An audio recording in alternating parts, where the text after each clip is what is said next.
What's good? It's your boy, the urban legend, K to the Bird, KGUSA representative all day in the building. And today, we're going to be talking about some more facts, not fiction. Straight facts. And I'm going to talk to y'all about how I linked with the legendary 3-6 Mafia member and Memphis legend, hip-hop icon, Crunchy Black. How I linked with him and how we got together and how we made a relationship off music and pretty much being two real dudes, two real dark-skinned dudes out here grinding on our goals, man. We're going to get into it. Crunchy Black.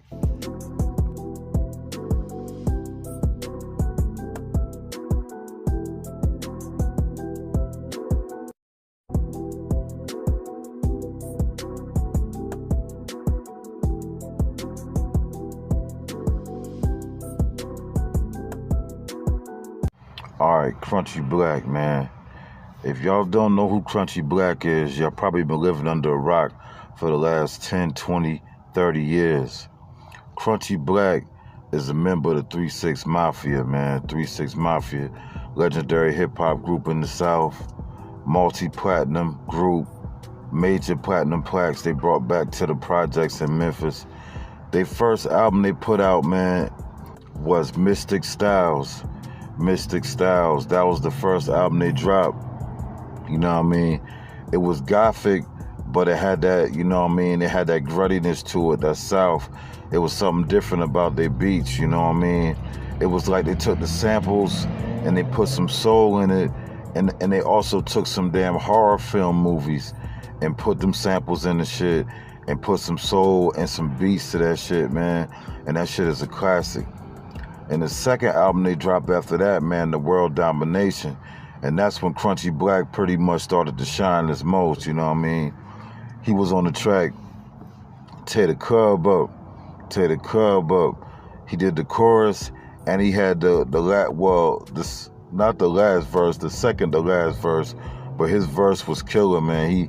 He set it off on that song, man. He was like, get buck, get wild, we tearing the club right now. You know what I mean? It was that certain South style back then at that time, you know what I mean? That shit been jumping. And that shit was like, you know, when they first crossed over and probably hit a platinum plaque, you know what I mean?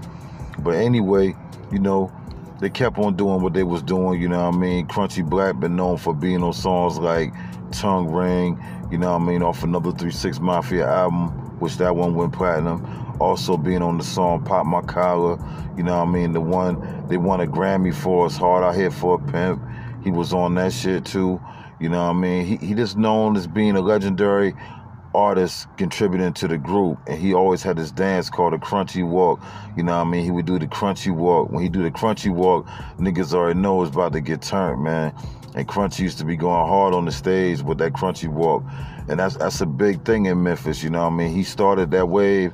It started from the gangster walking, you know what I mean, with Gangsta Pat, you know what I mean, other people from Memphis, but Crunchy them took it to the mainstream level, I would say, with the way he was doing the dancing and changing up the style with it and creating that swag. So after all the success of being a major group, man, getting that major love, like all major groups eventually do, they kind of broke up for a little while. Everybody went their separate ways. You know, Juicy J went on his solo way, Paul went and did his solo thing, and Crunchy went and did his solo thing too, dropping his first solo album, you know what I mean? And that shit was hard, you know what I mean? If you haven't heard it, you should look it up, man. That Crunchy Black first solo album, they got some bangers on that shit, real talk. So after a while, since they all been doing the independent thing, you know what I mean, Crunchy Black and Project Pat started a company together called Money Train Empire. You know what I mean, Money Train Empire. And then with that company, Crunchy Black branched off itself and started hard-hitting Money Gang. You know what I mean? And with that company, he been doing this thing, building up artists, you know what I mean, working with independent artists, working with studio recording people, you know what I mean? I think he built the studio out there in Chicago, out there in Imperial, currently living at right now, you know what I mean? He was living in Vegas for a while, and as you know, man, Crunchy had got shot up in Vegas, you know what I mean? And if you don't know, you should look that up and see the information on that, but yeah, Crunchy was damn, got caught up in a bad situation, man. And then he got shot a couple times, man. One of the bullets went through his face and shit, you know what I mean? But that nigga still, even with being shot in the face, that nigga still did an interview and the nigga still was recording. Like right after that shit happened, bro, the nigga just kept on going, kept on pushing, you know what I mean, on his grind, being a solo artist doing his thing, you know what I mean? And then he just stayed on his grind, man, with his business partners that he had at the time, Leland, you know what I mean? They've been working together, building their shit, keeping their business right. And me, man, I was talking to Crunchy like when he was still locked down for the last bit he was doing. I was already talking to Project Pat, Project Pat, gotta salute him, the big dog, you know what I mean, based off the relationship I had built with Project Pat, you know what I mean, I was already talking to Crunchy when he was still locked down, let him know, like, man, whenever you get down, I mean, whenever you get free out that bullshit, you know what I mean, you see I'm working with Pat, you see how I'm doing, as soon as you come home, man, I'll be ready to work with you, bro, because you always been somebody I felt that had that star appeal, you know what I mean? That Southern star appeal. So I was like, yo, we gotta work together, you know what I'm saying? We gotta do some shit together. So immediately when that nigga got home, man, me and him worked on a trap called Trap Boy Fresh. Trap Boy Fresh is the first shit we worked on together, you know what I mean? And if you don't know about the original song, because we doing like a rendition of the song that DJ Paul did before, you know what I mean? And it was like a remake of that, you know what I mean? And we just paying homage to that record, paying homage to that time, and then throwing Crunchy on it with a new producer, you know what I mean? I got the beat from YK808 Mafia, you know what I'm saying? And we just put it together, man. Shit was a banger, you know what I mean? I got my homie from Colorado, Black Static Blue Flame, to jump on it. He brought some of that new school flavor to it, you know what I mean? And that shit came out good, man. That shit did good streams-wise, and that shit came out good quality-wise. And after that, man, we just kept on building, we just kept on building. We dropped something on my album right after that, my solo album called Bird Marley, you know what I mean? We dropped a song called 10s and 20s, which got a lot of streams, a lot of spins, a lot of local support, a lot of little radio stations jumped on it, you know what I mean?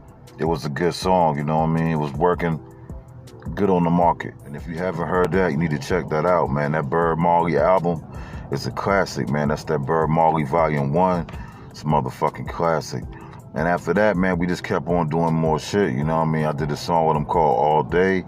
That shit came out on the Bird Print album, and that shit was banging.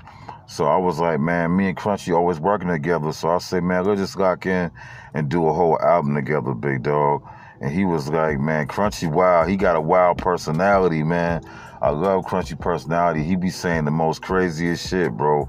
I love that nigga personality. And when I told him, yo, let's do it, man, that nigga was like, yo, we need to do it, for sure. For sure. Because then he told me, like, he was at the radio station, right? And we had dropped a record called Jumpin' too. I never put it on an album. It was just a single. But it eventually came out on our collaboration album. But the song was Jumpin', and he said that he went and did a radio interview somewhere out there in Chicago, and then he did one in LA, and he was like, both times they brought up that record that I did with you, man. The radio station was playing that shit, you know what I mean? Giving that shit respect, and he was like, you need to get up there and go to their page, man, and damn, record that shit and post that shit on your YouTube page, because they shouting you out pretty much with damn how much they feel in this record, you know what I mean? They want us to do an album together too. So I was like, shit, man, we need to go ahead and do that, man. We need to go ahead and work on this album, knock this shit out. People actually, damn, asking you about it at the radio station, people wanting to hear it. We need to do this album together, man. So we locked in. We already had like 3 tracks already done. So we just locked in and knocked out a quick 7 tracks. You know what I mean? We did it like in a month. In a month time, man, and we dropped that shit, yo, and that shit was a classic. And that album is called We Outside. We Outside, K Bird, Crunchy Black, you know what I mean? 10 fucking tracks, you know what I mean? The shit is hard, you know what I mean? Some tracks, Crunchy giving me a whole raw verse, and then some tracks, he just backing me up with the good hype man type shit, and he gonna drop a couple bars in it too. So it remind me of like, on some East Coast shit, But this ain't like that East Coast sounding type album. It's like if when Raekwon and Ghost did that Cuban Links, you know what I mean?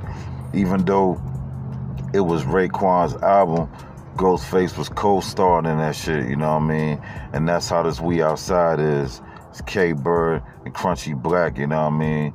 And that shit hard, you know what I mean? Every track, Crunchy on there giving that good energy, bringing that shit that I like to hear. And you know what I mean? I think I got the best material out of him in years, man. I think that album is some of the best music he made since like 3 6 Mafia, and that's on God. So go check out them tracks, man, and see what you think, man. All them shit's banging, and I promise you ain't gonna be disappointed.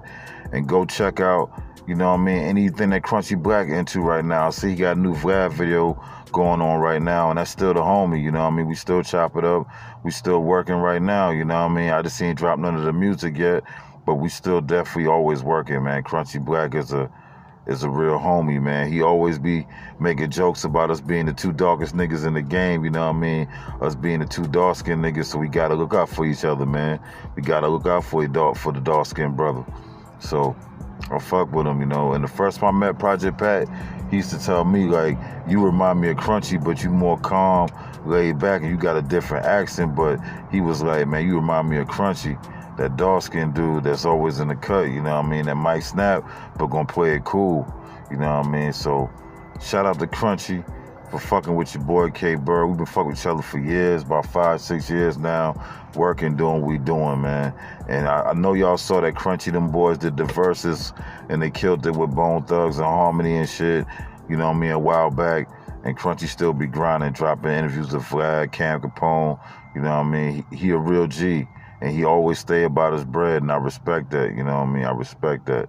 So go check out that. Go check out what's new and pay attention, man, because we always come with some more shit. Go check out the new album, The Burr Marley Volume 3. And you know what I mean? That's it for the night, man. That's all I wanted to come chop it up with y'all real quick. Give y'all some facts, not fiction, by my big dog, Crunchy Black. I'll get with y'all in the next one.